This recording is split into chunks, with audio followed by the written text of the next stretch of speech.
you go. Hey guys, welcome back to the Dargon Gaming Squad. Today is the second run of my half shot where there's smoke. So without further ado, we're just going to get started, and I'll have the players introduce themselves as we get launched on the story. So it's a beautiful evening. It's there's a starry sky with a bright crescent moon shining down on this idyllic inn. It's got a sign out front that says River's Edge, and as you approach the porch, it's got all these homey touches, you know, planters, and you know, just looks like a cozy, wonderful place. Everybody's all snuggled in for the night, and you're all fast asleep when you hear banging on your door. The innkeepers are waking you up. Fire! Fire! Everybody out!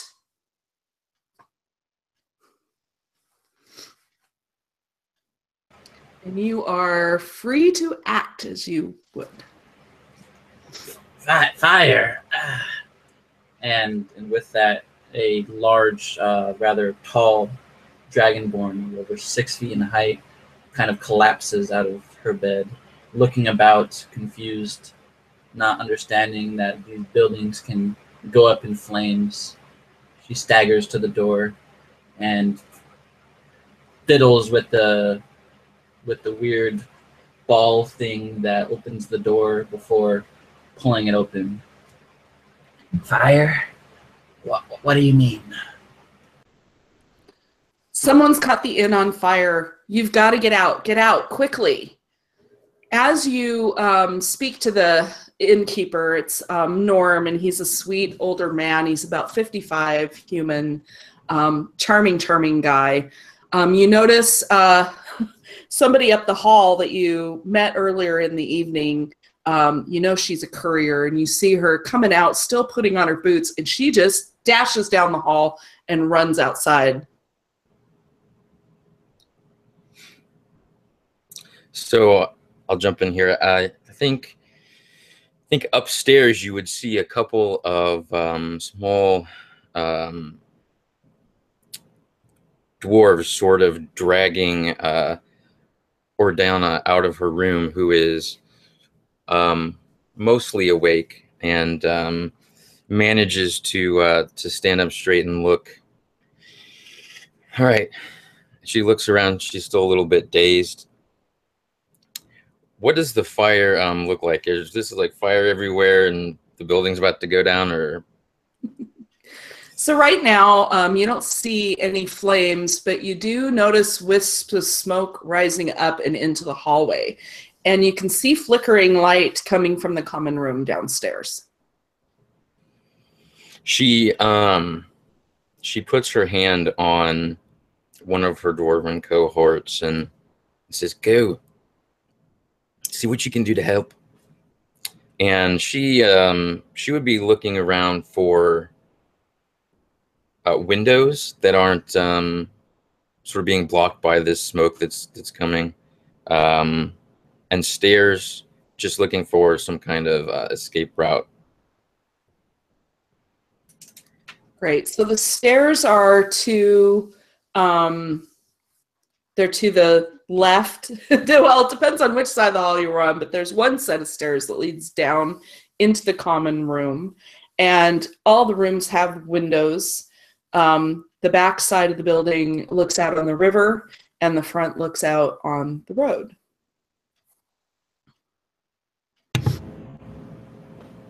And just looking at the stairs right now, they're not on flame or smoking or anything like that in that area?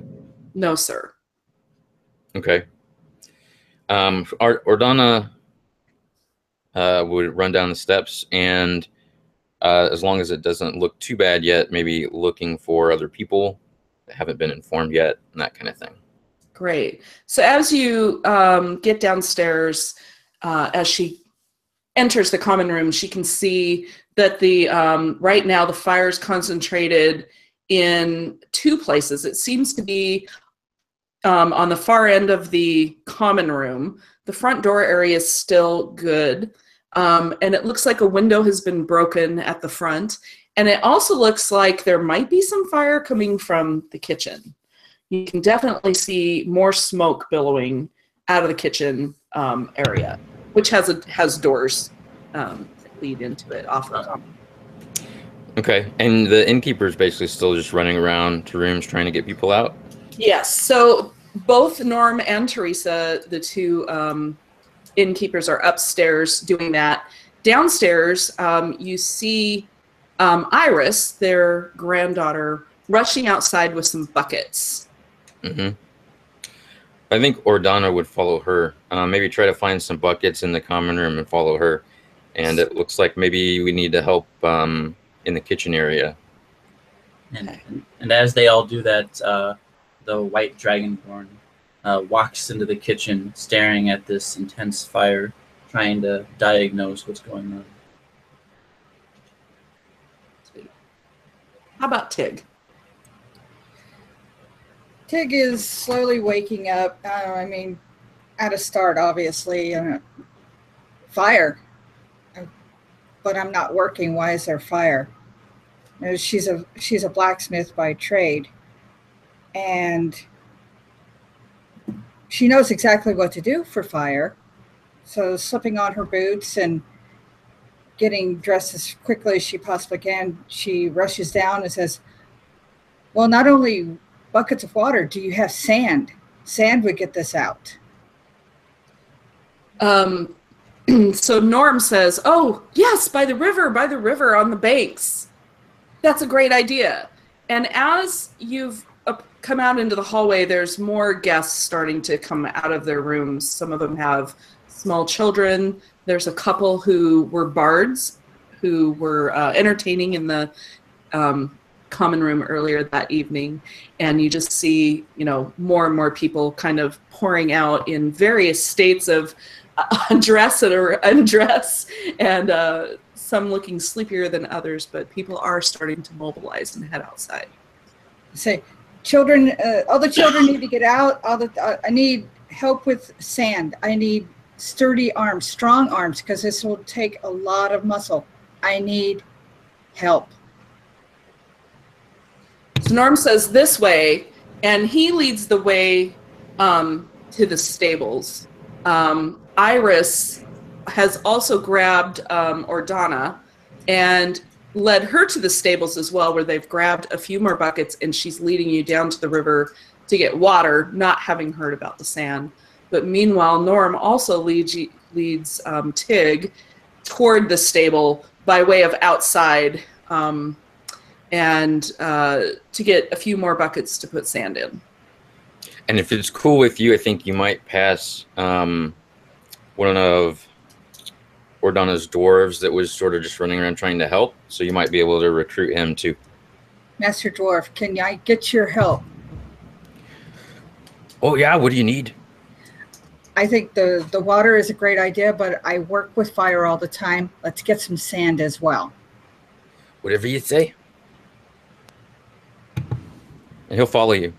Okay, so we're going to head down to the river and grab as much sand as we can possibly carry. So, Stomp, what's up with you? Okay, so as soon as the bang, bang, bang on the door and the yell of fire, I was just laying in my bed, happily snoozing, all sprawled out, and then it, bam, and I flip out of the, and I roll over, and I roll off the bed in a fright, and immediately I start to grab at my books. The very first book is my most important book, a gift from my family, and I start to furiously just turn through the pages. You might think that's an odd reaction when there's a fire, but I'm a scribe. That's my family's guild trade. We make documents of paper, so a fire is like, that's terrifying to me, man. And so I start paging through the book, and I get to a certain page, and I start to sprackle spurts, sprackle explosion come about, boom, and then over on the edge, my backpack rises up, and I say, Sprackle explosion, pack the stuff, we have to go.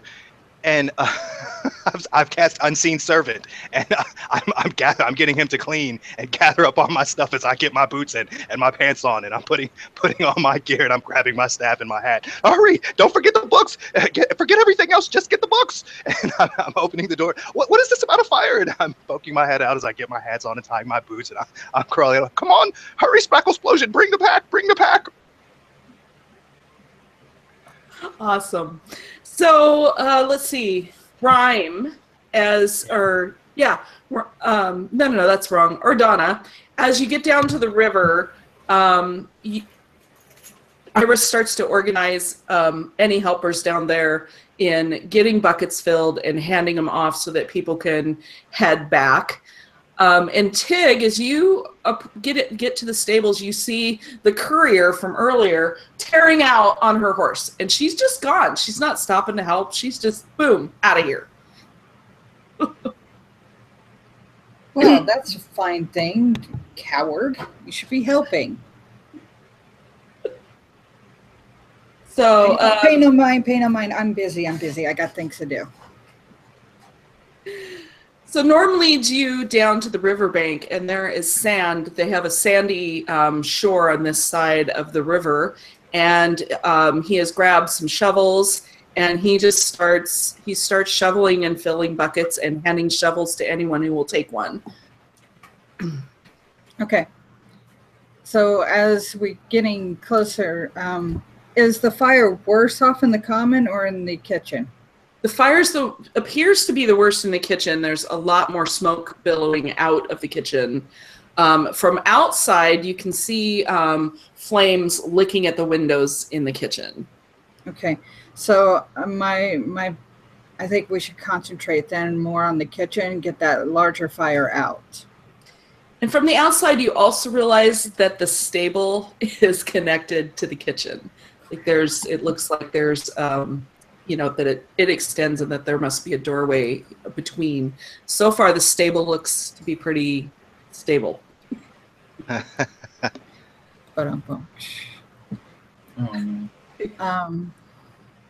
So what you're saying is if we should go through the stable, or is there a door to get directly to the kitchen from the outside?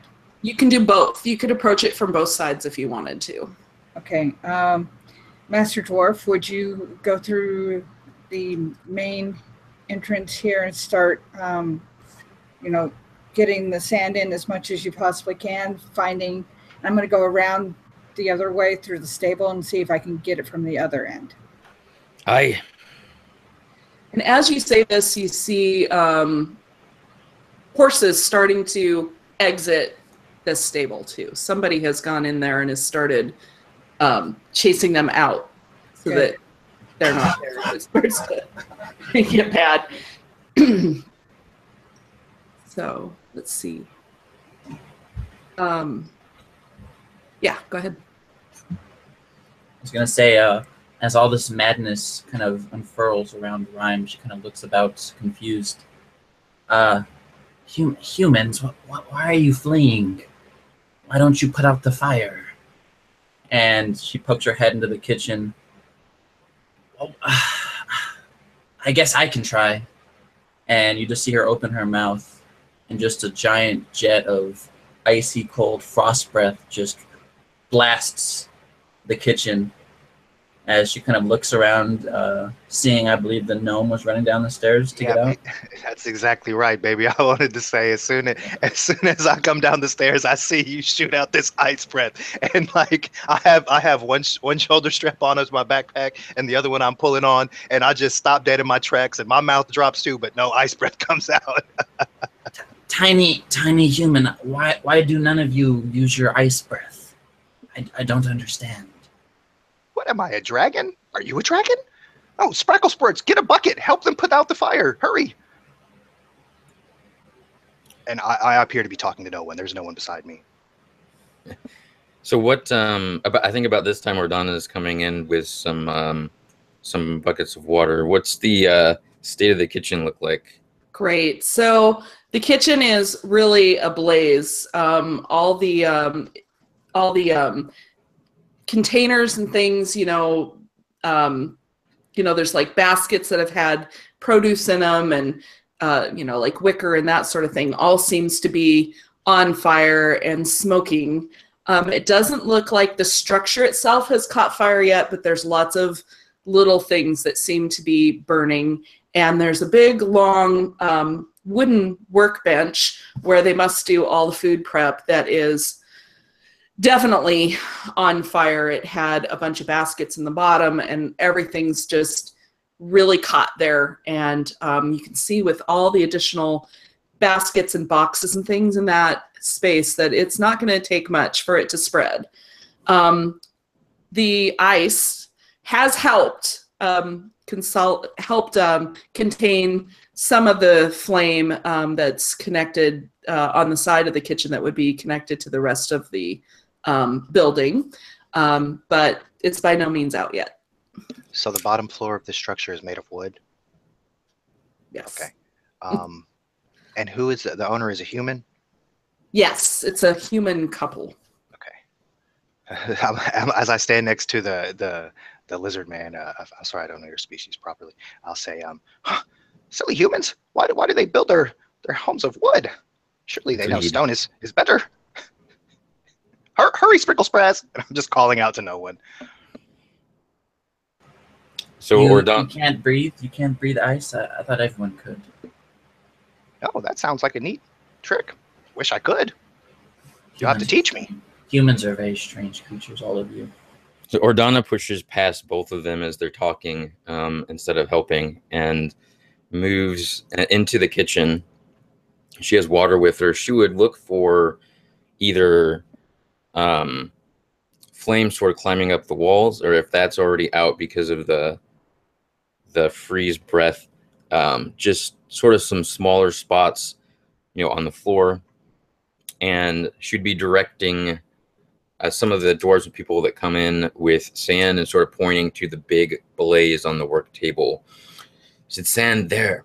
And then she's back out for more water or sand. Yeah, after you bump into me, I'll kind of be startled, and I'm like, oh, yes, I should help too. And I'll run off to go help at that point. It didn't even cross my mind. Go figure. Great. Tyg, how's things going with your sand project?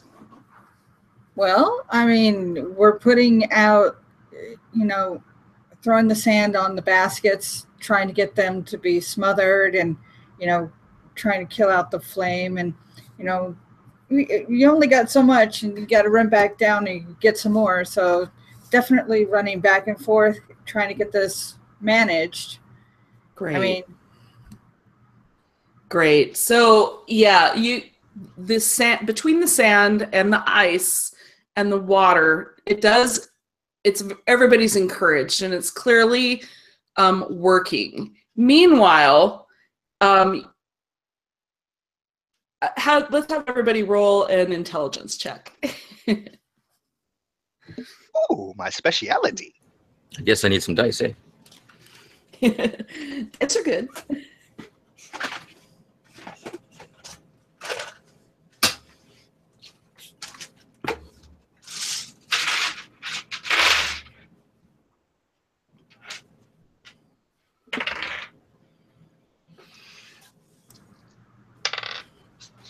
Most impressive 7. I rolled a 17 plus Fire 3. is hot. 13. 10. 20 Okay. total.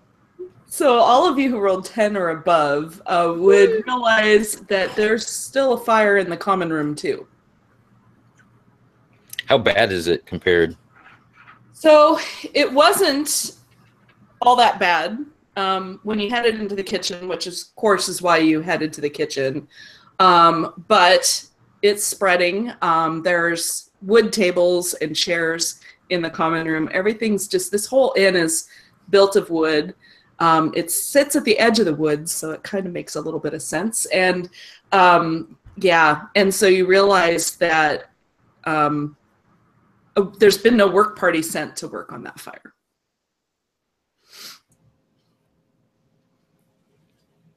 So feel free to continue. Is the one in the fire in the kitchen under, is it being totally managed at this point? I'd say at this point, again, you're encouraged. It's not. You think it's going to take probably a couple more trips of sand or water to finish putting it out, but it's definitely responding well to your ministrations.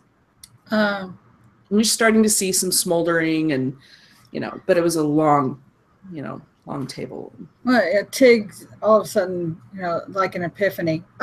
Is anybody taking care of the fire in the other room? Oh, I'll go. Yes, tiny human, let us attack that flame.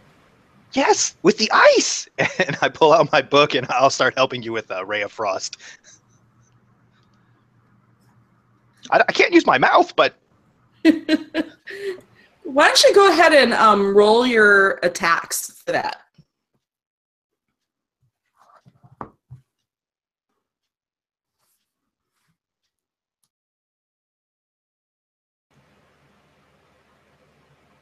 I must admit I may have exhausted the depth of my ice powers for the evening.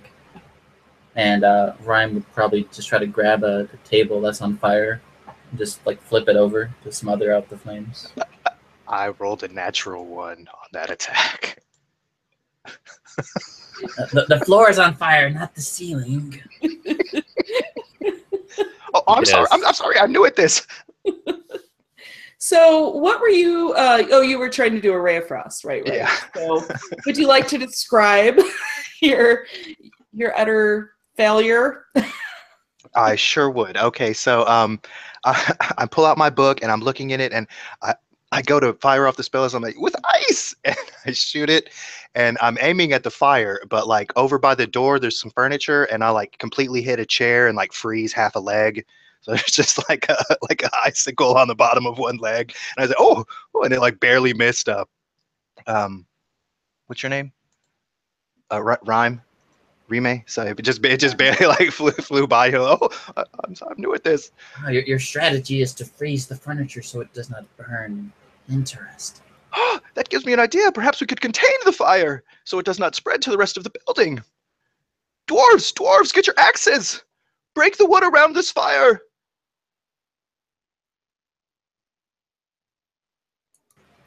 All right. The dwarves running by you, Stomp. I just kind of give you a look down on you, like, huh, for a second before moving on to wherever they were going.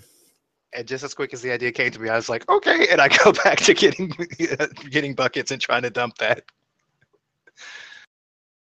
Great. So you all continue in your ministrations to the fire, and you do succeed in getting the fire out in the kitchen, and things are just kind of smoldering in there, and the smoke is starting to dissipate in that space. And after a couple people grab buckets and attend to the common room, that fire starts to go out too. And at that point, yeah, I guess the fires are out and there's just some typical smoldering and smoke, but it looks like the inn has been saved. It's not in danger of burning down tonight. So what would you like to do? All right, so I think at this point, Ordana would have been on a table in the common room. As she saw a lot of different people helping, she would have probably jumped up there and tried to help direct people instead of running around. So she would hop off that table and be looking around for Norm if he's in here. Yeah. So yeah. She would approach him and have her hands on her hips and say, "So, what happened?" Well, I heard a crash over there, and he points to a window that's been broken, and all of a sudden things were on fire. I'm not exactly sure what happened in the kitchen, but definitely something was launched through that window to get that fire started. I don't know why anybody would do this to us. She looks down, disgruntled. Some of the dwarves sort of come by her side at that point, and she's thinking.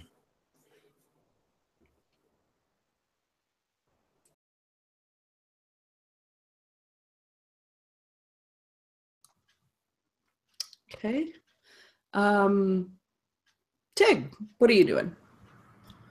Well, as the fires are now at a point where they're no longer a threat, as I'm covered in ash and smoke, I'm gonna, I think at this point, walk down to the river real quick, wash off, try to get as much of it as I can off, come back and see if anybody was hurt, or, you know, if they need any more help. Maybe interject for the fact that let the innkeeper know that I did see one of his patrons leave. So if the person isn't accounted for, that's why. Thank you. Yeah, I know she had an important package, and I'm not surprised that she took off.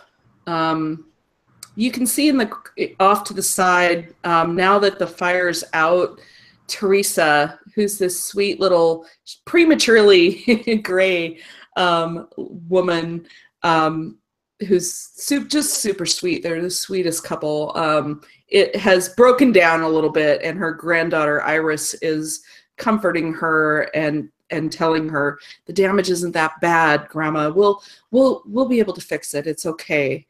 And she looks around and she says, she catches Ordana's eye, and she says, maybe somebody could go outside and see if, look around and see if you can find any evidence of who did this.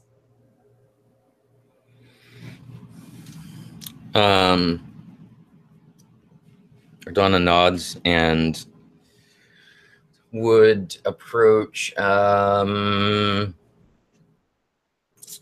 think, either Tyg or Stomp. Did Tyg run out, did you say?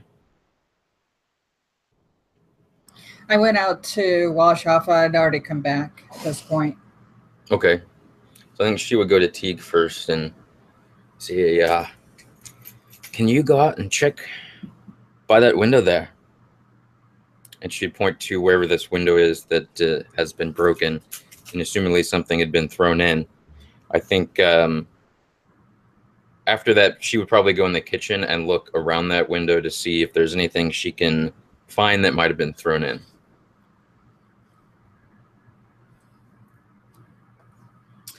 Okay. Rime, what are you up to?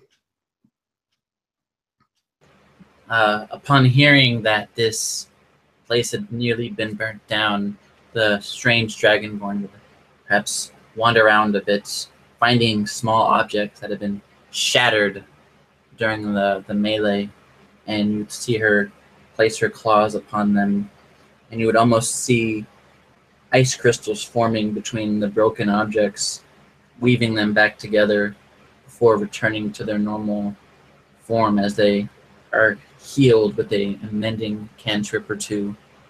And then she would perhaps wander outside for a better perspective on where this flame started.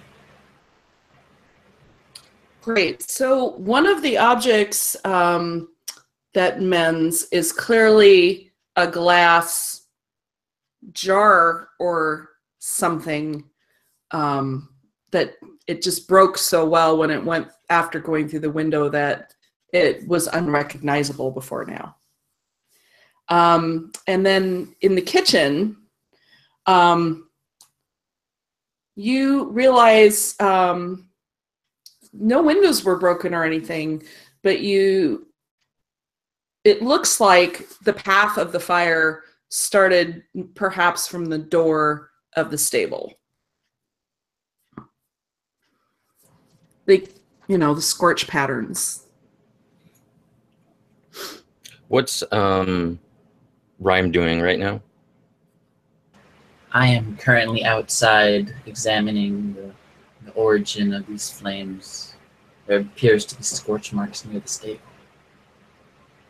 Okay, so I imagine that she begins to follow this through the door going to the stable and maybe runs into you and look at this. And she points at this scorch marks by the door where you said it looks like this may have originated. And what do you make of it?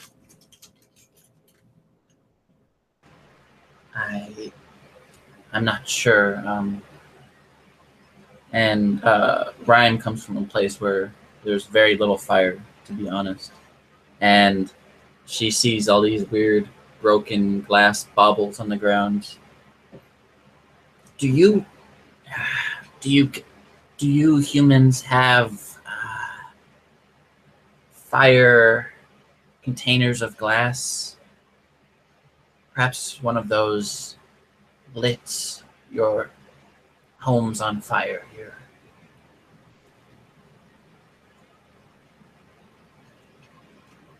I assume that's to Norm. To any human, to be honest. I'm short human. I'm sorry. You all look kind of the same to me. She folds her arms across her chest and just looks for more about this sphere. Is it in your hands or do you have it? Is it on the ground? Did I find any broken glass? Out of character, I'm guessing like a lantern, but Rime has no idea what a lantern is. Yeah, like a lantern or a it could have been a bottle of alcohol, perhaps, but it's definitely a glass bottle that could have contained oil or alcohol or any sort of flammable substance. Perhaps I could mend it back together to see how large of a container it was prior to its destruction. Go for it. And you just see, again, the ice weaving between all the pieces of glass, forming it together as maybe not in the correct form because she has no idea what it looks like, but just to get a general idea of the size of this glass object. So it's an object about the size of a softball, and it's got a slightly blue tinge to the glass, and that's about all you can tell. But it's certainly a really nice size for chucking. So I think Ordana say, she'd pick it up. You said it has like a blue tinge inside of it? Yes. Neat trick. And I think she would go looking for Norm, assuming he's not out here and he's inside the common room again.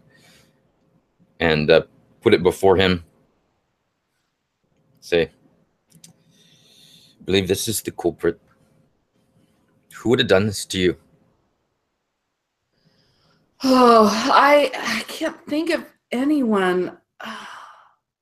Well, there were these kids that we've been having problems with all week, these young men. I can't imagine them going this far, but we did have to kick them out tonight. And as he says that, anybody who was in the common room that evening hanging out, listening to music and stuff would remember these young men. There was actually a group of about 8 total, but 2 would have stood out to you. There was one who had an earring in one ear, and he had these, cuff style gloves on, fingerless with little studs on them. And he's kind of a redhead, and he just seemed, he's one of those bully types who just seemed to think that being rude to everyone was the way to get what he wanted. And he was with the other guy that stood out was a short, stocky little guy with a really tightly curly blonde hair, and just kind of that smart aleck smirk on his face all the time. And they weren't doing anything really horrible, like they weren't getting into fistfights or anything, but they were, really getting carried away with heckling the bards. They were just kind of obnoxious, and they were drinking too much, and they were quite young, maybe 15 to 18, somewhere in that range, human guys, and they had just, they were pretty obnoxious and disrupting people and being rude, and they finally asked them to leave, and removed them if necessary. And then they were with this kind of gang of guys and gals, I guess. So you would remember that. And so Norm says they've been coming in pretty regularly. They live somewhere nearby, and they've just been more and more troublesome every time. And actually, when we escorted them out tonight, he did say I'd be sorry, so I guess it's possible. I can't see him going this far for something so minor, but you just never know about these kids today.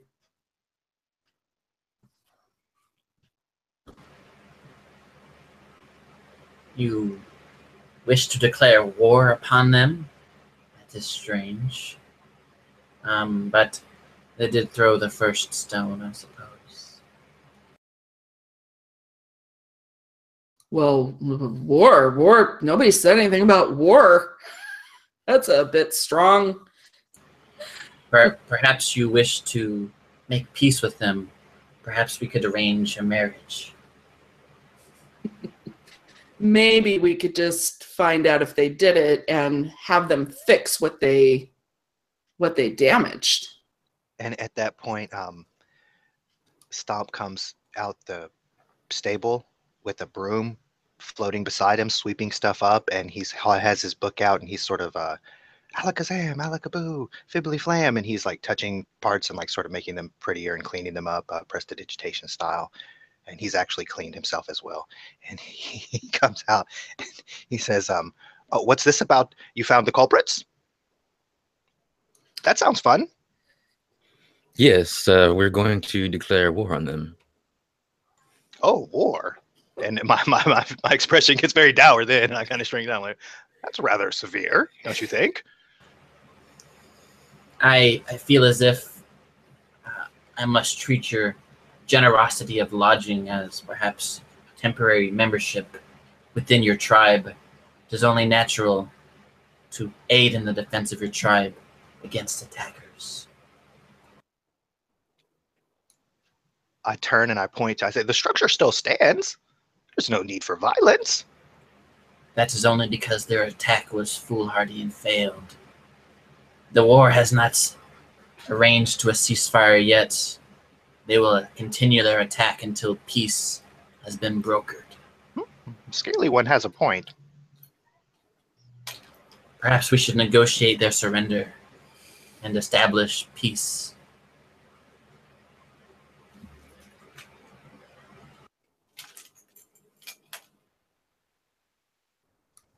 Teresa looks at that broom and she says to Stomp, "Oh, that's a neat trick. I gotta get one of those." Oh. She seems to be calming down a bit. Yeah, I didn't know it was something you could do, but these books are very neat. You should get one. Do you like books too? Oh, I read all the time. I mostly read about plants and things, and but I love to read. I might have to check that out. Oh, this is just Sprickle Splosion. He cleans for me. Sprickle Sponge? Sprickle Splosion. That's what I call him. Is it normal for you creatures to speak to air as if it is alive? I don't understand. No, that's not normal at all. I've never seen anything like that before myself. I understand, and then he must just be a strange human. I understand.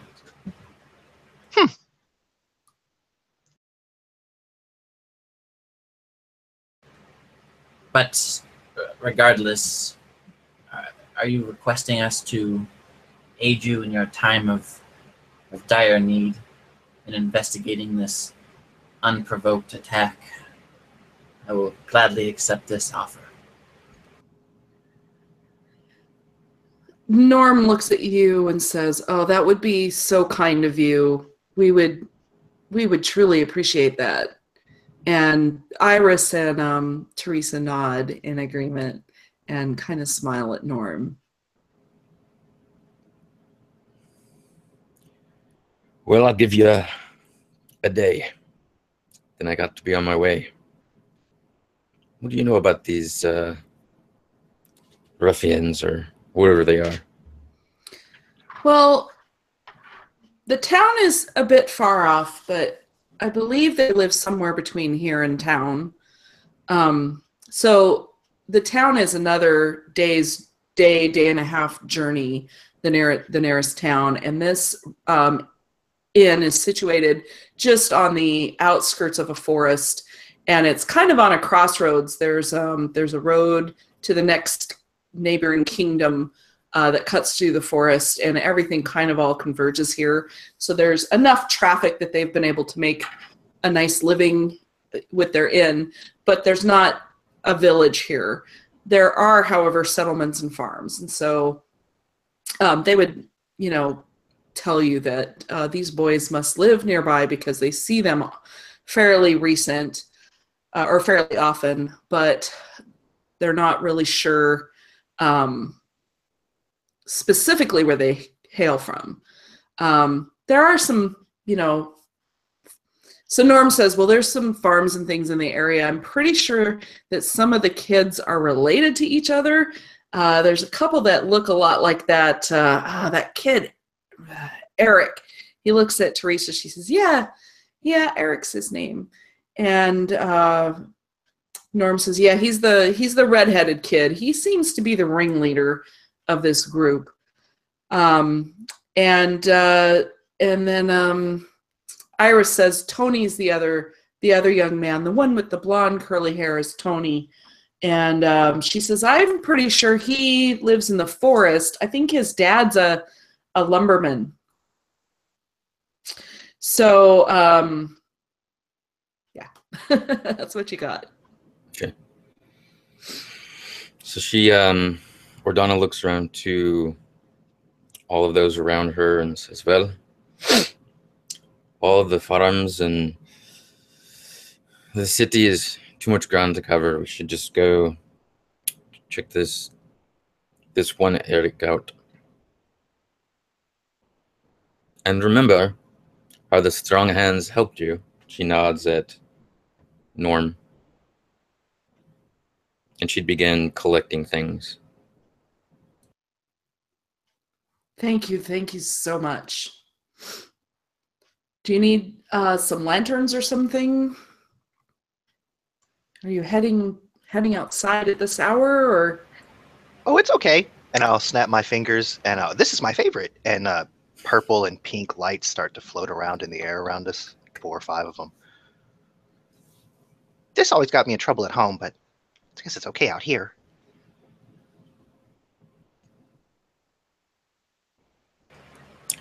Sounds great, little gnome.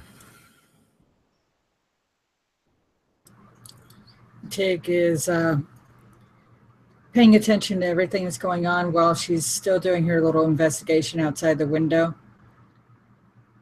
And yeah, there's at least one pair of footprints. I mean, it's hard to tell, especially with all the mess that's been going around, people going in and out. But gathered what information I could, and I go inside and I say, well, it's really hard to tell how many people might have been out there. I know for sure one set of footprints, but because of the fire and people coming in and out of the inn, it's very difficult to determine. And while you were outside, you would have noticed too that a lot of the planters had been smashed. Teresa has clearly spent a lot of time with, planter boxes and homey touches, and they've done their best, whoever they are, to destroy a lot of that while they were out there. And you see signs of some of the pots and containers not only have been smashed, but like kicked, and they're kind of out around the yard area beyond the porch. And there are a couple footprints on the porch that are dirt facing, and they're facing outward, so they're heading away from the building as opposed to towards it. Is it hard to determine?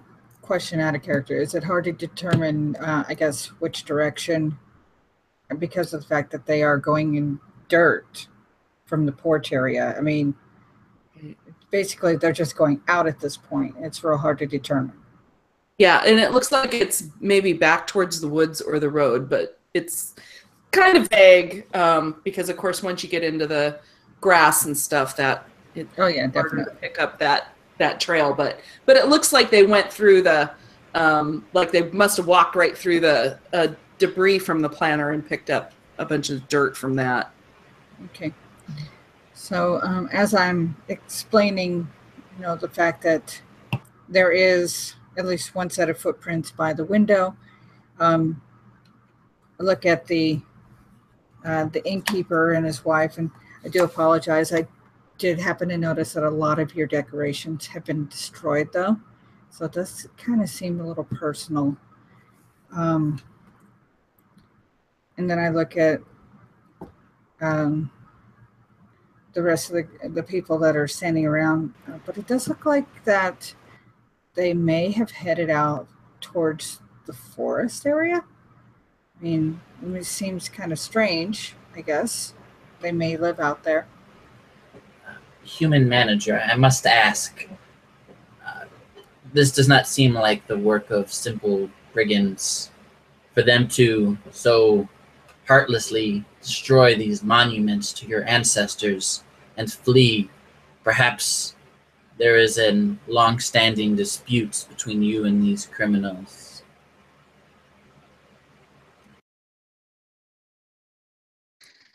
Oh, no, Teresa says. They're just, I don't think we have any major disputes. We've never had any enemies. I think my husband's right about these boys. They've been, they've just been getting worse and worse every time they come, and they're so disrespectful. And those are just planters and things that I put out because I like the flowers and the plants, and I like everything to be pretty. They're not quite as significant as you might think, although it does sadden me that they would destroy those. But I can plant them again. It's okay. How many of these criminals would you wish for us to burn alive in a show of force against them? My mouth drops at that one. Teresa's eyes widen in horror. Burn them? Oh! None, if no, I don't think that's necessary. Well, how are we to convince them to never attack you again if you do not give them a display of force? Perhaps a great big spanking. Yes, I think we should try talking first. Talking sounds okay. Negotiations. Perhaps we shall earn reparations for their foolishness. Perhaps this is better in the long term. I agree.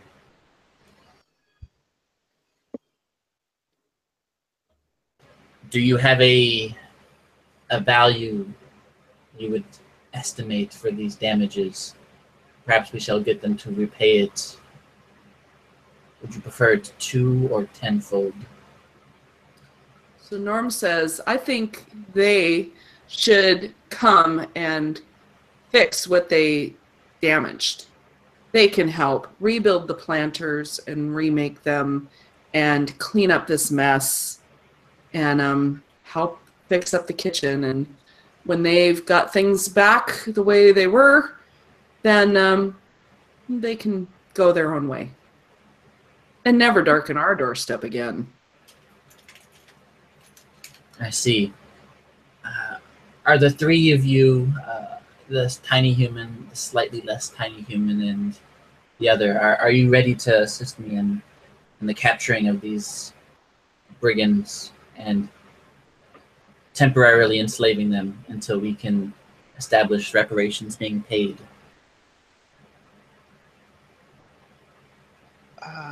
I mean, I don't really know about the way you put that, but yeah.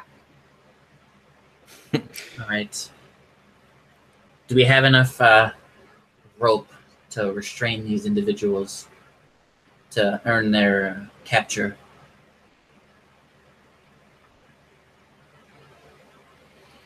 How are we to bring them under our control without rope?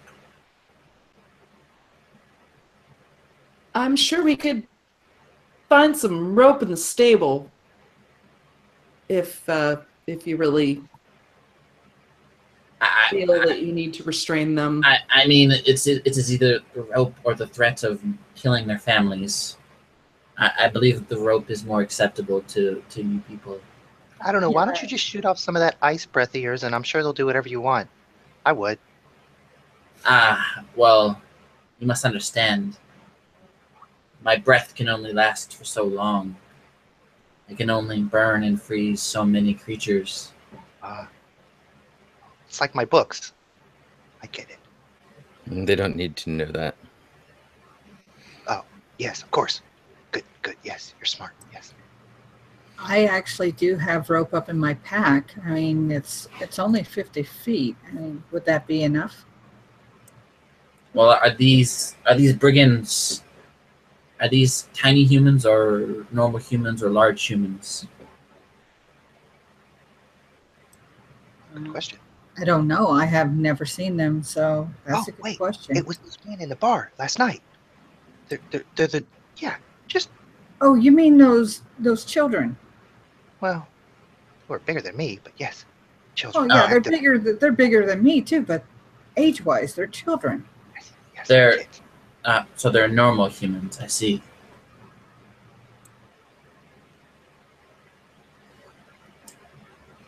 Shouldn't 50 feet should be enough.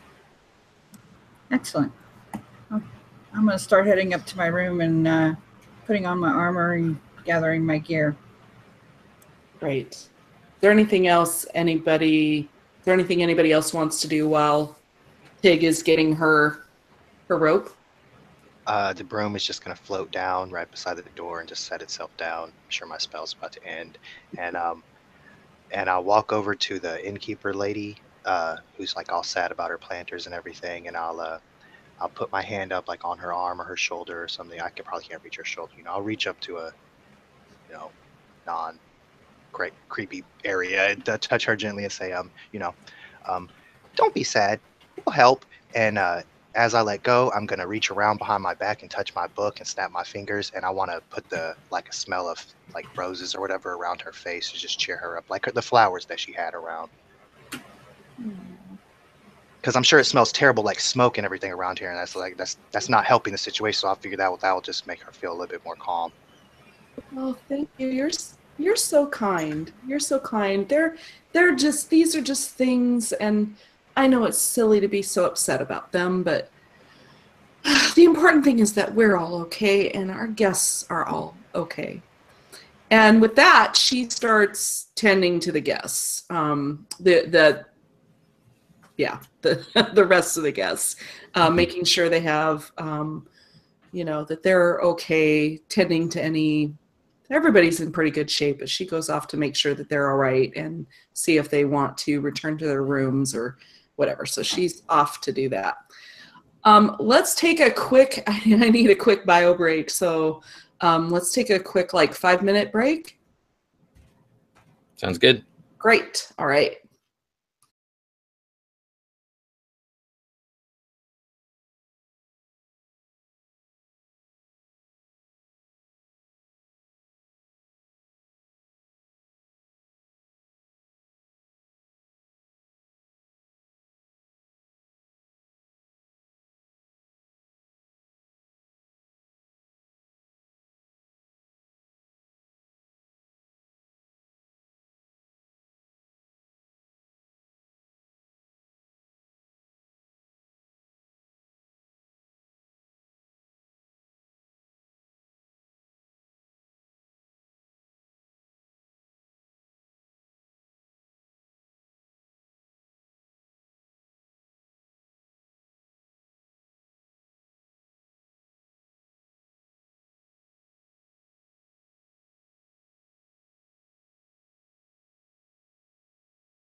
Great. Our great lord in the sky has returned. Oh, thanks. Way to earn points. The mistress of fates herself. Oh, I'm looking forward to this part. Let's see where you guys go with this. I must ask, how long of a journey is it to these brigands? It should be short. The whole session should be 2 hours or less. It was about an hour and a half last time, so. Alrighty. Great. All right, so as you all convene outside, you've got the moonlight is, in spite of it being a crescent moon, it's pretty bright, and so you can easily see to navigate through the yard area of the inn, and you can see, the tracks that Tyg saw leading off the porch, and then of course they kind of dissipate into the natural materials outside, but they kind of point. It does look like they kind of point toward the forest. So, how would you like to proceed?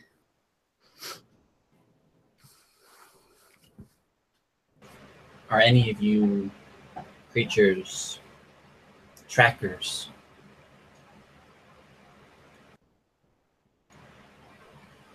I will assume by your silence that is no. Perhaps I should lead the way.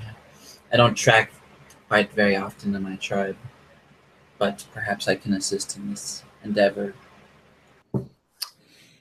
Okay, so go ahead and roll a survival or investigation.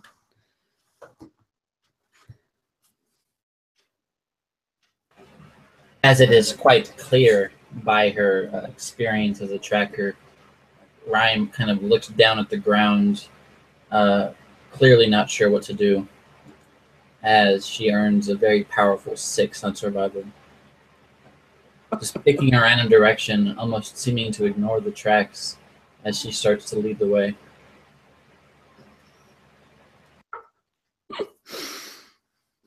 Okay, so which way is she headed? Definitely in the vague direction, but nowhere near where she's supposed to go. Okay. The tracks go off, perhaps straight ahead for a while, and you just see her idly veering off to the left. Okay. These are masters at stealth and hiding. They must have climbed into the trees to escape. Be wary. These are powerful foes. Oh, Stomp's looking at the tracks, but following you. And you all realize very quickly that the direction he's headed is going to lead you straight to the river in almost no time, or she is going to lead you to the river very, very quickly. It's kind of immediately behind the inn, so it'll lead you around the stable and back to the river. Yeah, so I think Ordana, giving her heritage and culture, would have been on some hunts, but not necessarily a tracker. So if it's cool with you, I'll roll a survival and just see if she notices anything that Rime doesn't. Perfect. 21. Very nice. So yes, she's actually surprisingly able to pick up some tracks. It looks like a couple people went off a little more directly. Let's see. I guess we need some directions. So east. He was headed east. So you want to. This would be veering a little more north than east. I think I have that backwards, but anyway, it's Yeah, either way. Yeah, so veering more toward the trees is definitely what you see. And anybody who would like to is welcome to roll a perception check. For anything in particular? To hear. Okay. 14. 11. 17. Great. So Tyg picks up on, and I'm sorry, what did Stomp have again? 14. 14, yeah.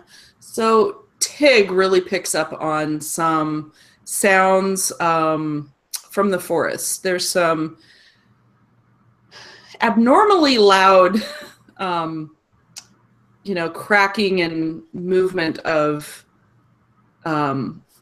brush and stuff that you can hear. It's too noisy to be a critter. It's not much noisier than that, but it doesn't seem like something that a wild creature of the night would make. It's a little bit noisier. Sounds like there's, maybe branches being whipped around, and there's some breaking of twigs here and there off in the distance. And Stomp picks up on that a little bit too, but just not as clearly. Yeah, I would just Definitely probably play it off and think it's just like animals or something. But I heard something. Yeah, I don't think that Ordana notices anything. I think she's getting Rime's attention and pointing at tracks and says something like, so I think your lizard eyes are broken. And pointing at some tracks that she's found.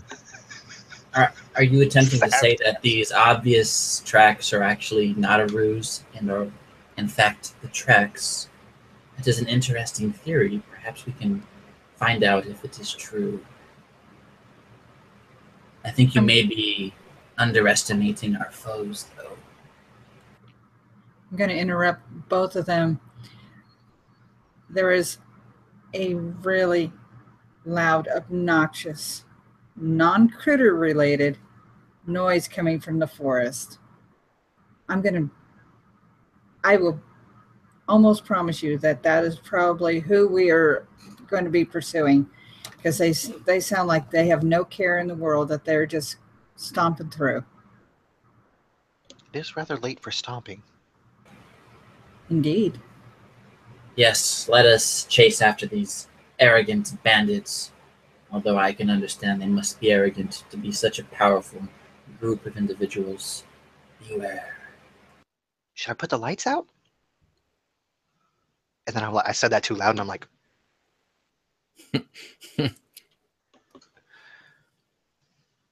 Ordana just gives you a stare and then a nod.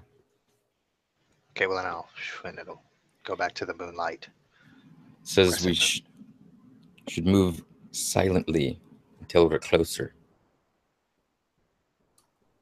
So as you enter the forest, it's got your typical underbrush. There's slough and twigs, and there's a mix of trees, both deciduous and coniferous. And you follow them along.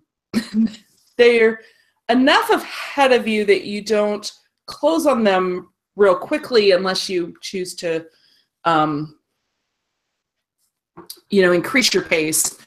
But after you follow them for 15 or 20 minutes, you come to, you can kind of see that there's going to be a break in the forest up ahead. And you realize that they have stopped, and you see a fire. A small campfire being lit, in contrast to what you had earlier. But you can see the flicker of a campfire that's just getting started.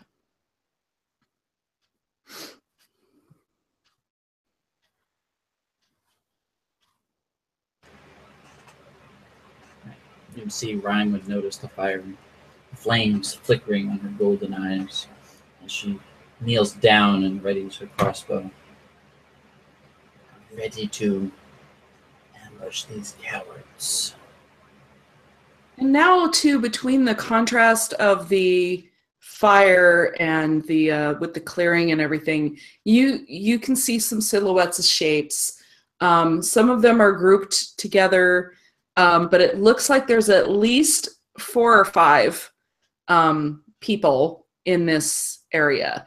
And you also, as you kind of close in on it, you can see what looks like columns or something. It looks like it might be some ruins. You can see just silhouettes of different structures that are in various states of crumbling, and but it looks like you may have stumbled across some old ruins, and they seem to be, you know, camping out here. And you start to catch bits of conversation. Oh, we really showed them, and they're laughing and giggling, and there's one in particular that seems to be doing a lot of strutting and posturing and bragging, and they have not yet noticed you.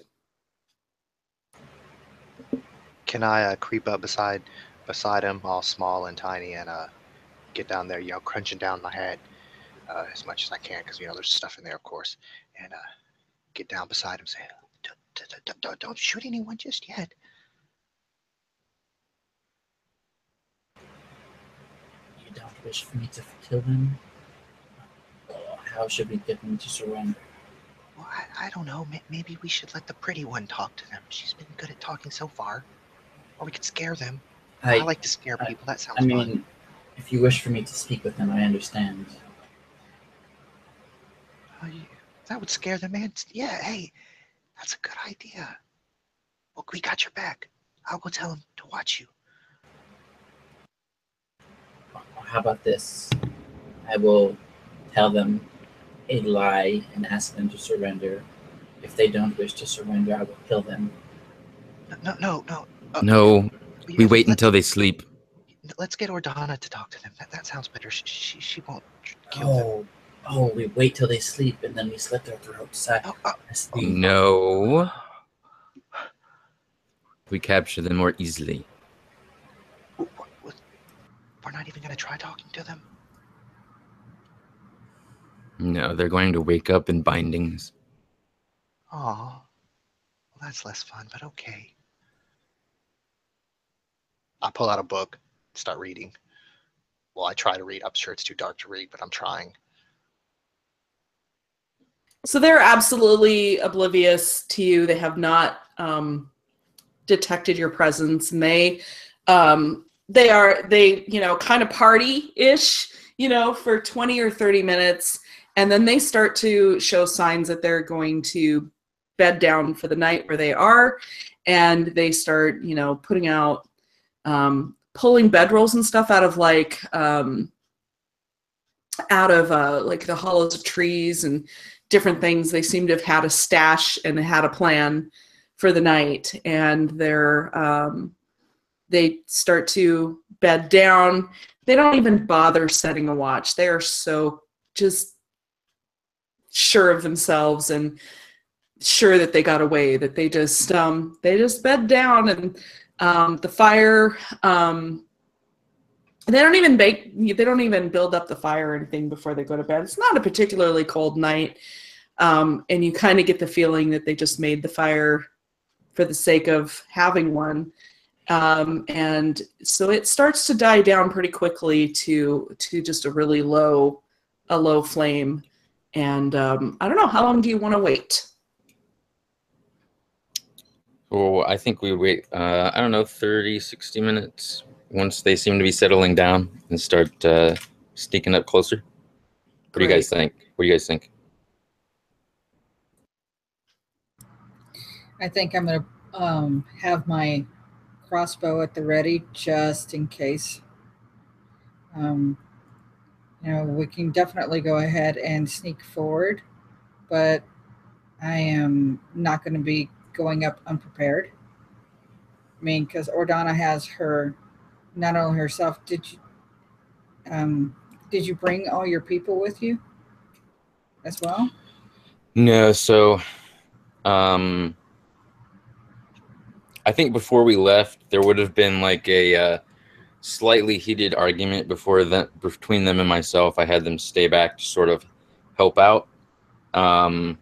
convince them I could take care of myself, because I don't know, I feel like this part of the game should probably not have extra help. So I'm gonna say that's what happened. They're back there. All right. So, yeah, I mean, I understand the plan to take them while they're asleep, but I'm going to be on my guard just in case there's resistance. So like I said, I have my crossbow at the ready, and not necessarily, you know, aiming at anyone in particular, but having it out and just in case. Of And I'm course. also going to hand my who wants the rope? Rime, do you have rope? I can place it in my bag if you wish. All right. And you see Rime pulls out these two very wicked-looking bone-carved daggers, clearly made out of some strange fish or whale bone. I'm simply ready to capture these individuals. Okay. Yes, capture. No kill. Yes, yes.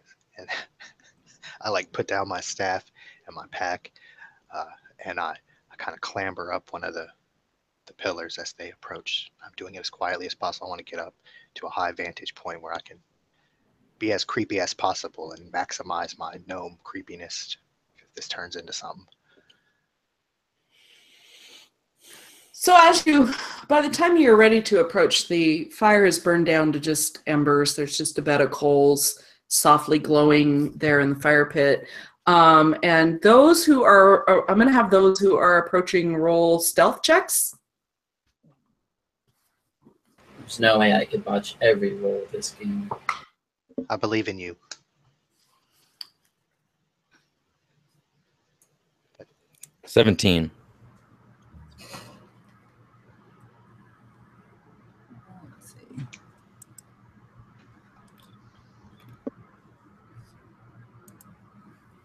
I got a whopping 5. Oh, does the pillar count as approaching? 15.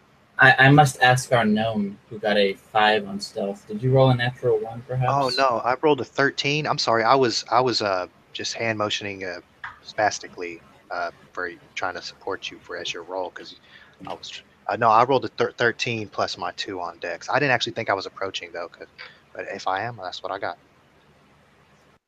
So I think for you, it was more like quietly being able to climb the pillar. And once you get up on the top, you can see there are clearly six people around the fire in their bedrolls. If anybody looks up at me, I would have, give the hand motion so let them know there's 6. Great. So Tyg, you would you like to describe what happens? Oh, Lordy. It's not an epic failure by any means, but... Well, no, I mean, sheesh. Of course, it failed me the one time I needed. So I'm slowly trying to, walk my way forward. I'm not paying attention to the ground, and snap, I step on the world's loudest twig. And at that, one of the members sits up and, what was that?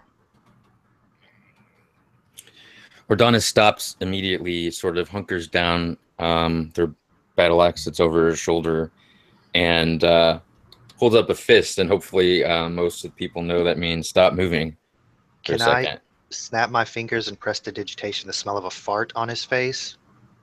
So he'll think it was like a toot that woke him up. Yes, please. I love that. So you hear one of the other guys say, "Oh, I just farted. Just go back to sleep." And he just lays back down. He doesn't even notice you. I got you, fam.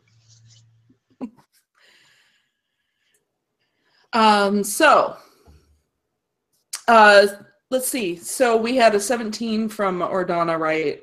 And we had a 15 from Rime, I think. Rime. I had a 16, even So- better. 16, and then it was Stomp with 13. +2 for my decks. Oh yeah, that's where the fifth. That's why I knew I heard a 15, and then we have Tyg. So we'll just use that as our initiative order. So Ordana, what are you doing? How far are we now? So you were within, I think, about 5 feet when the twig got broken. Wow, awesome. And it looks like there's about 6 of them around. Mm-hmm. Okay. Kind of ranged around the fire in a big circle. Okay, so she approaches the first one, and she is going to kneel down with a big meaty dwarven knee in the middle of his back, and takes her battle axe and positions it sort of right next to his head, so that when he wakes up, if he turns, he's just going to see this sharp point. And when he wakes up and realizes what's going on, she's going to say, "Don't say a word." So he starts, and he immediately hears that, and he tenses, but he doesn't do anything else yet. So let's see. What did I do? So Rime. How about you? You see Rime almost prowling like commando style, crawling right up on one of these sleeping individuals.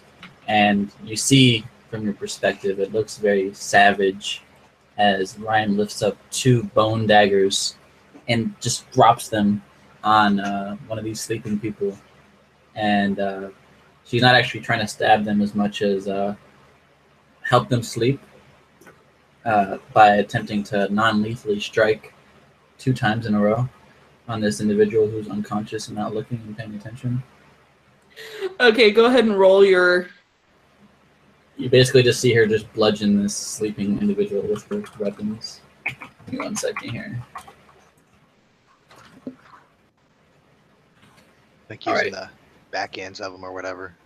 Yeah, you just see the smooth parts just clash right into the heads of the sleeping person. Let me roll. The first strike is a 20, and the second strike is a 22. Okay, well, those are both hits. Let me roll the damage for you real quick. That's 8 It's 8 non-lethal damage as you just see her just club this person right over the skull as hard as she can, trying to knock them out. Okay. And it does not succeed in knocking him out, but it does. It's quite a wound, and the person kind of starts to react, and then kind of pauses to figure out what the heck's, I think, trying to figure out what the heck's going on. He sees the toothy grin of a strangely pink-colored dragonborn staring at him uncomfortably close. His eyes absolutely widen, and he's never seen anything like you before, clearly. Stomp. Okay, so Stomp has this great vantage. He's up there. He can see all this. He saw the first attack, and he's like, "Oh, crap." But nothing happened. He's like, "Oh." Saw the second attack. Oh, but then the guy didn't seem to start bleeding out. He's like, "Oh, thank goodness." So he he's prepared now. He's keeping his eye on all three of his allies, and what he's doing is I'm going to hold my action to dancing lights again. But what I'm going to do is put big red balls behind everybody's head just to make them look super terrifying as people wake up and look up and there's these guys just like and they have these red halos above their head. But I'm only going to put it above the people who have been noticed. So right now it's the two that have actually made attacks. If anybody actually attacks the other person, I will also put the red halo on them, and depending on if they've noticed me myself. But as the scene progresses, that's when I'll, if that's possible. If not, it'll just be the two. Why don't I have you go ahead and roll an intimidation? Sure. Okay. Oh, no bonus on that, and I rolled a 5, so that's probably not super intimidating. So their eyes widen for a moment, and then they seem to shake that off. Tyg. As I'm feeling very, very mousy about the fact that I created such a catastrophe in my mind, I think at this point what I'm going to do is put my crossbow next to me on the ground, because I ain't moving any further at this point. I'm just like, stay in place, stay in place. Everybody else is still asleep. Stay in place. Don't make it worse. And and I'm gonna slowly unsheath my my weapons to have them out. I'll worry about the crossbow later. Great. So far, you have managed to only wake those that you've attacked. The rest of them, because you've succeeded in keeping everybody quiet, nobody else has woken up yet, if you can believe that. So let's I guess let's have you guys roll another stealth. Those who are on, well, I guess that doesn't make sense. Go ahead and I guess we're back to Ordana. Alrighty. So between last turn and this turn, she would have been attempting to bind this individual. So as she starts to tie him up, he sees an opportunity to try to weasel away. And so let's do opposing strength would be good. Okay. 16. Ooh, tie. All right, so they struggle for a while. So let's move on to Rime. So the person that you have attacked is just a nondescript young man, and he's kind of collected himself, and he's reaching for a weapon, and he's just got a really old looking kind of rusty like machete or something that it looks like he just took from somebody's farm tools, and he's gonna take a strike at you. Ooh, and he whiffs it really bad. He's clearly not got it together yet. He takes a swing, and he actually misses you entirely and slices through his bedroll and makes a nice big tear in it. So Stomp. Oh, sorry, Rime. It's actually you're actually up. And Rime looks at him and kind of smiles at his foolishness. She kind of leans in and whispers to him, "Sleep."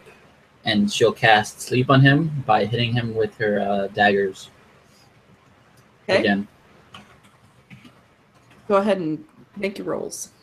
Just a normal roll, just because he's awake now, I guess. Yeah, I guess just to hit.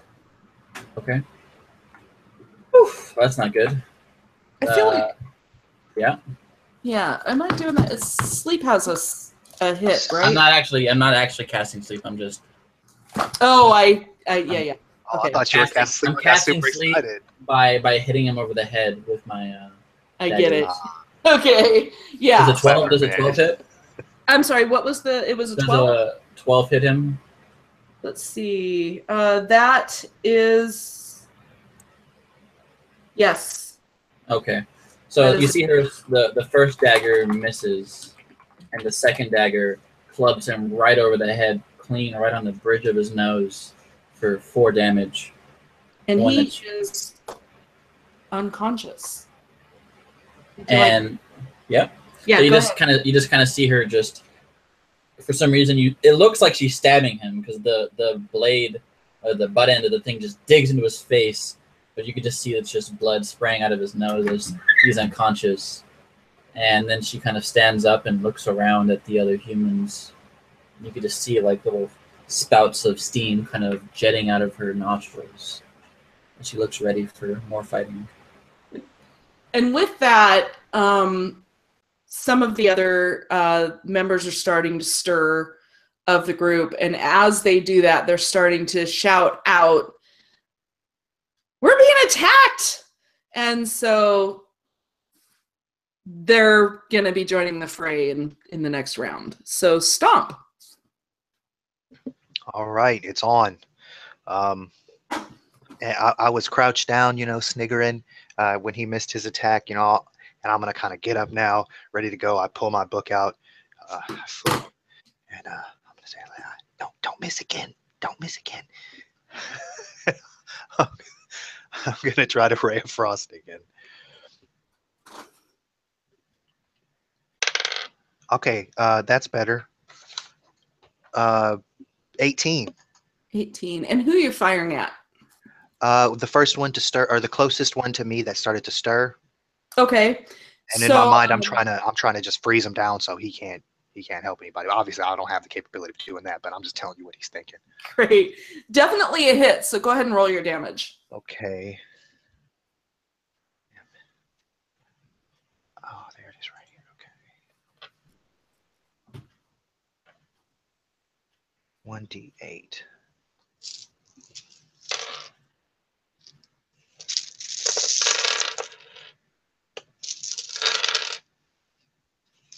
Sorry.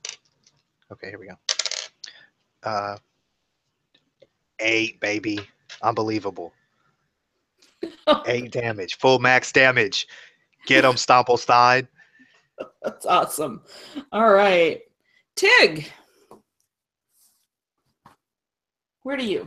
Yes.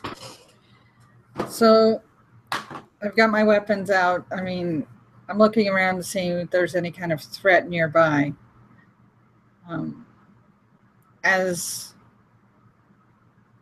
I'm perusing, I mean, I'm remembering what the innkeeper was saying, how the 2 boys, one had red hair and one had blonde hair, and seeing if I can see any differentiation between any of the kids here. I mean, Yeah. So I now know it's dark, and so it's definitely.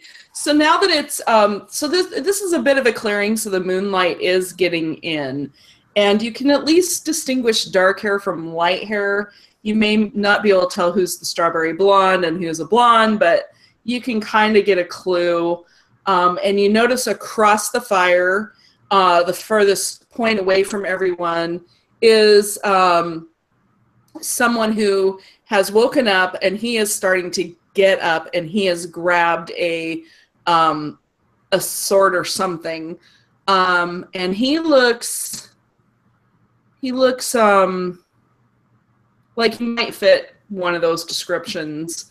And next to him is another person who is he has completely sat up, and he's starting to grab for his weapon as well.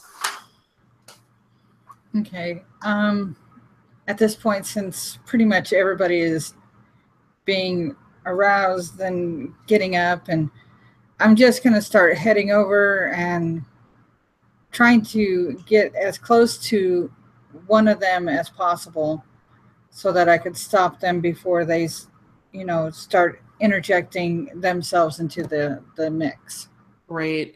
And as you start to move into position, he takes control, says, "Everybody up!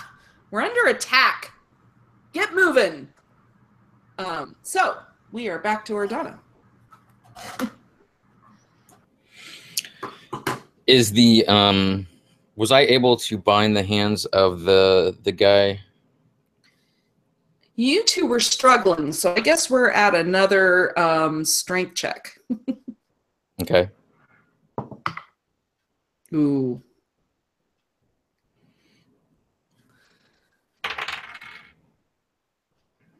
It's a nat 20 for me.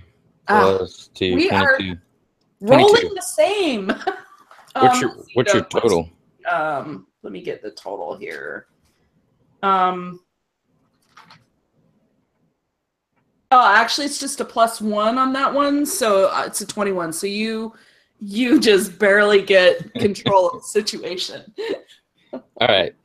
So I will tie him up as my action, and sort of just leave him there.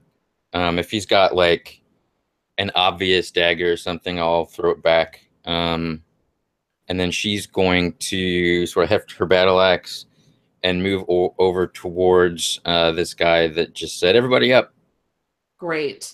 So yeah, this one had a dagger and it's off into the woods now. Actually, sorry, this one had a wand. Not anymore.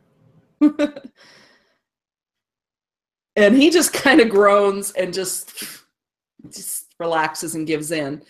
So Rime, you've subdued one. What's next? Rime, tasting the thrill of battle, charges to the one with the deadliest looking weapon, attempting to strike him down. Okay. So between you and him is the other guy who's woken up and was pulling out a, I think I said it was a dagger. If this coward wishes to get between me and my quarry, I will strike him down first. As he's attempting to get his dagger out. Oh, sorry, it's an axe. His axe. An axe is a powerful weapon. I will strike him instead. Great. So you can go ahead and they're close enough to each other that you can easily get to him.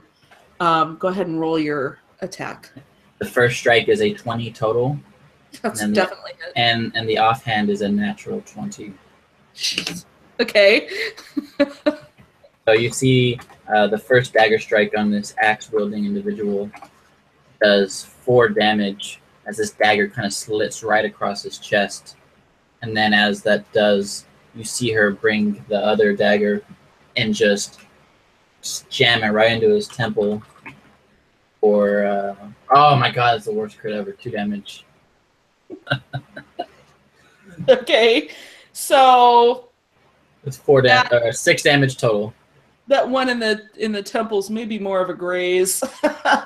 I grazed his temple powerfully. So he's, bleeding profusely though, as head wounds do. Great. So Stomp, we're back to you. Real quick, after she does that strike, she's gonna drop one of the 2 daggers. Okay.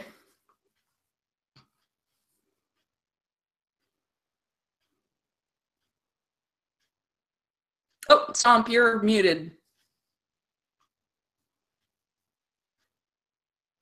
On Hangout, Sorry, menu.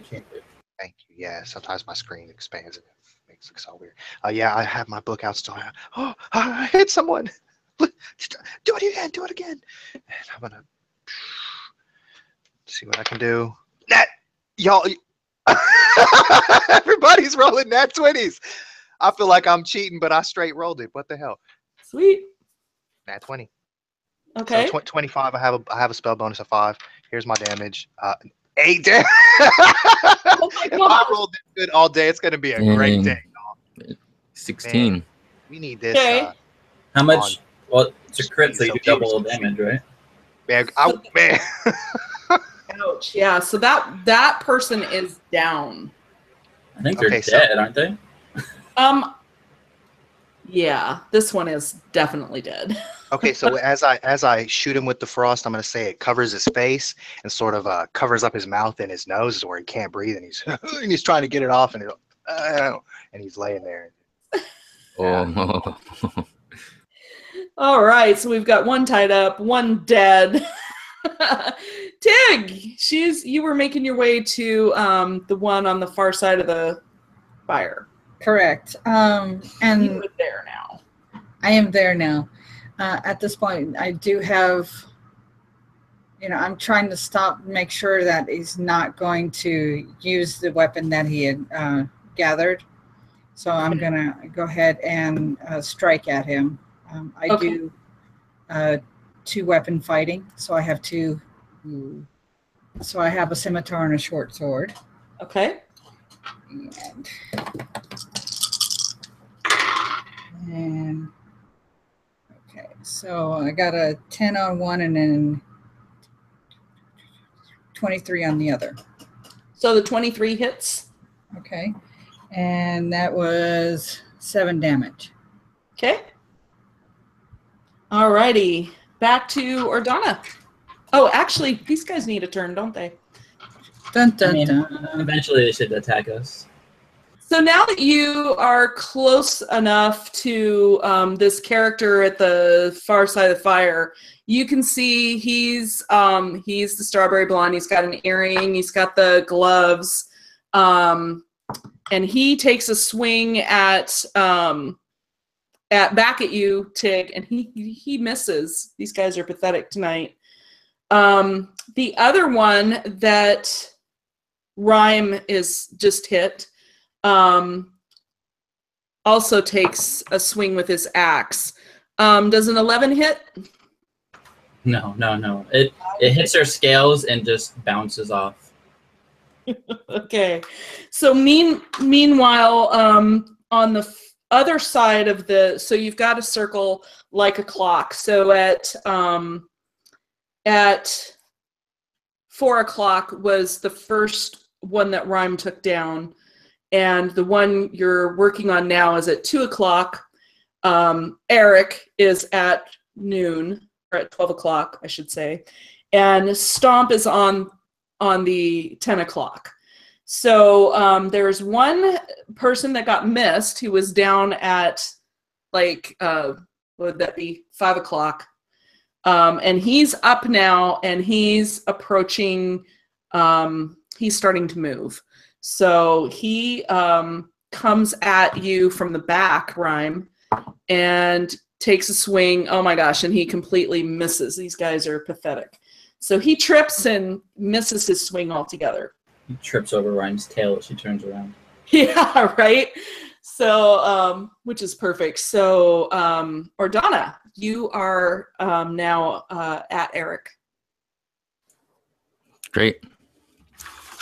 So she will charge and swing the battle axe non-lethally at him. Some more room. That is a 23. I'm sure it's a hit. And we're doing. There it is. For 6 damage. Okay. And she says, doesn't have to be any more bloodshed. Oh, I'm not giving this up. Are you kidding me? And he sneers at her. He is such a little punk. Yeah, and you know what? I mean, I usually do double damage. I didn't say that, and Joseph mentioned it. So I think there should probably be another hit rolled on that. I usually have you guys do. I usually have max plus your roll. So I guess we should subtract an additional whatever your max was. So how are you doing, crits? So I usually do crits as max damage and then have you roll and add that to your max. Oh, okay. So if I do a D4 plus 2, that's Yeah. 6 plus a D4. Okay, so that was this guy. So I should take another 6 off. So he's that guy you hit, the one with the axe, is not doing well. And then how about Ordana? The only crit she had was a strength contest. Oh, okay, cool. So This last one was a 19, so. Oh, okay, good. Yeah. Awesome. So we are up to Rime. We're back to Rime. Wasn't the other guy before me? Or is he? No, that's the guy unconscious. That's right. Rime will attempt to knock out the axe guy in front of her. Okay. What am I doing? Typing in the Hangout chat. All right. That's a 20 to hit. Definitely hit. And the offhand is a 17. So you basically see this, 6.5 foot tall dragonborn just clubbing this poor guy over the head with these daggers for 5 more damage. Okay. So he's definitely down. And that was non-lethal. You were sticking with non-lethal? Yeah, she picks up a dagger off the ground that she dropped and hits him over the head with both daggers, drops him, and then turns around to look at the person behind her.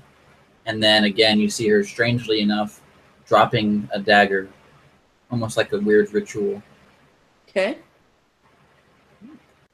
All right. Stomp. So as So this we guy, have, let's see, this one's down. This one's down.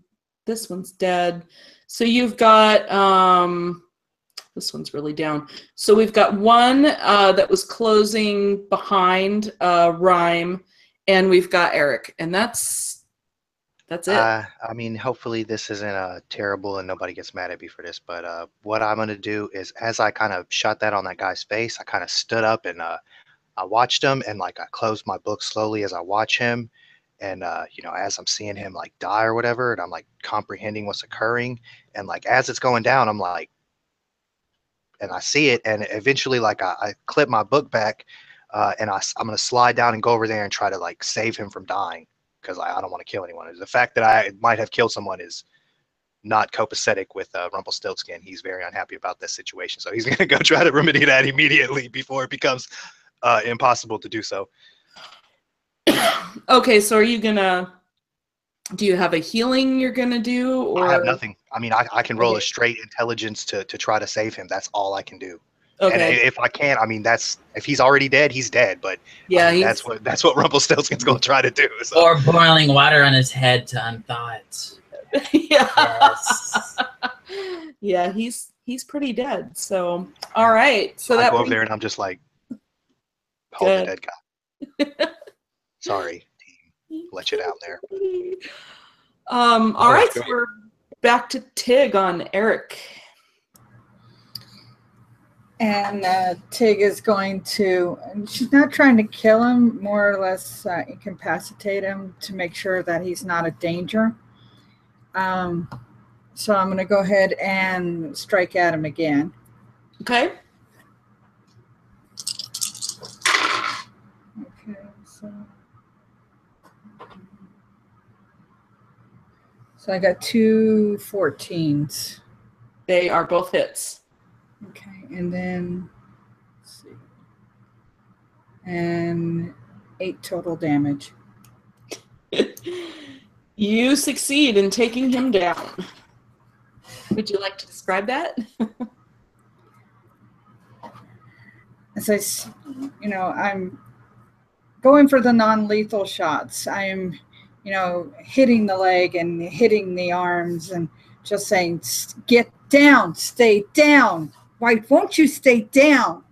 Finally, you get to a point where it's like, get down already. And finally, he listens. It's like, about time. Awesome. All right, so you have successfully subdued the whole group and or left them dead. Hey, Eric's still up, isn't he? Eric, that was Eric. He just went down too, so. Oh, bolts in the legs. They are all down. So he was like, we got this, and then he There fell should over. be one left, shouldn't there? I thought there were two up. There was the guy closing behind Rime. That's right. Yeah. So actually, there is still one. So we're back to Ordana. So I feel like sorry, that guy gets a turn. Okay, gotcha. He does get to have a turn. On the back of Rime, and he swings, and I assume a 7 does not hit. A 7 can only hit a gelatinous cube and a zombie. So your tail seems to be messing him up. It's, swishing back and forth, and he's having to try to avoid your tail, and it's throwing his hit off every time. So he has missed again. So now, Ordana. Okay, so oh, getting the echo. There we go. So I imagine as Eric falls back and we all kind of swivel and look at this guy who all his buddies are down now, including Eric. And he just missed this giant bestial creature. And she says,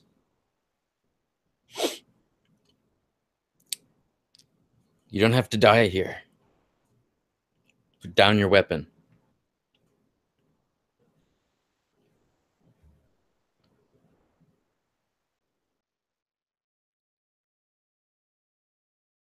Forgot I was muted. Do you like to roll a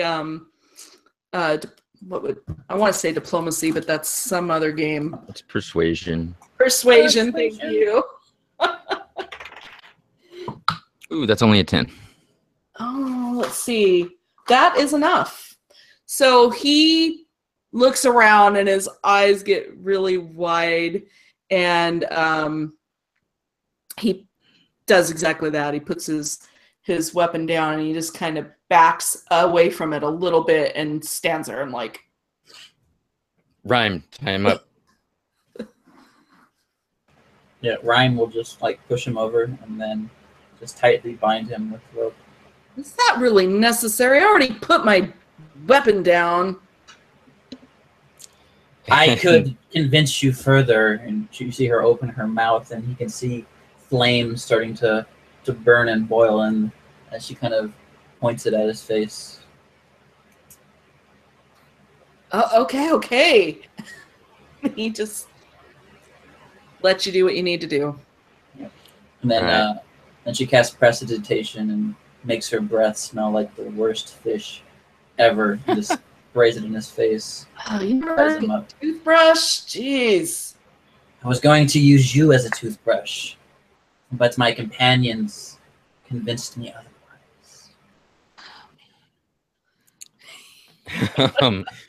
So I think Ordana kicks Eric over harder than she needs to, and starts to tie his hands behind his back.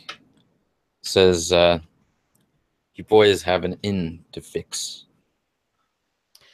The guy that she subdued first, that she left tied up, says, "Oh, is that what this is about? Those punks, I told them they should never do that." He's clearly exasperated. All right, so that's really the end of our adventure. So you take them back to the inn, I assume? Yep. And by the time you head back, the unconscious ones are revived enough to walk. A couple of them are in worse shape than others. When they get there, Iris and Teresa are kind enough to see to their wounds, and Norm has a stern talking to them. you can tell Eric he's begrudgingly doing it because he's now sufficiently cowed by you folks. But you can tell he doesn't really, he's not changing his ways. But yeah, in the days to come, they put them to work. Norm and Teresa put you guys up for at least one more night at no charge, or however many nights you want to stay. And Teresa says, anytime you come back this way, you have a room here with us. And they're super thankful, and they can't praise you enough. We don't have much to offer, but we can give you a room whenever you need it. Thank you, Teresa. If you need any other assistance, you need only ask. I would gladly repair anything damaged by these foolish children. Well, I think they will. I think there's plenty of them to see to that. But I thank you for your kindness, and we thank you so much for bringing these little punks to justice. Yes, we captured all 5 of these criminals. 5.